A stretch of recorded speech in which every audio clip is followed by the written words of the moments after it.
les organisations au jour d'aujourd'hui.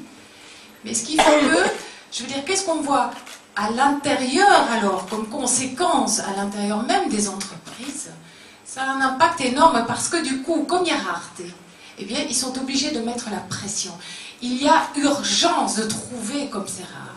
Et on voit que cette urgence, on la retrouve partout dans les entreprises. On est pressé, on n'a pas le temps. Donc on a, je veux dire, et qu'est-ce qu'on constate?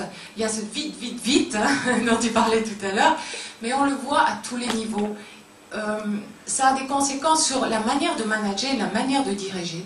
C'est-à-dire que c'est comme si ça donnait un certain droit à la négligence relationnelle. Ça donne un certain droit de mettre les gens sous pression et qui, si on philosophe un petit peu dessus, je veux dire, amènent parfois à des pratiques managériales qui sont vraiment inadmissibles et même inhumaines.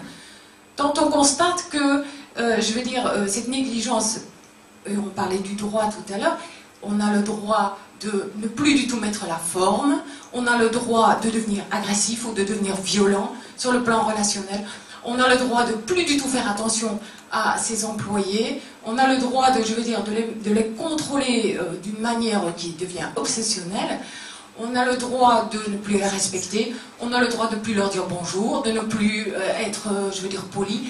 Ça donne toute une série de droits, de ne plus les prendre en compte, de ne plus faire attention à eux finalement, d'être totalement dans l'ignorance de l'être humain qui est en face.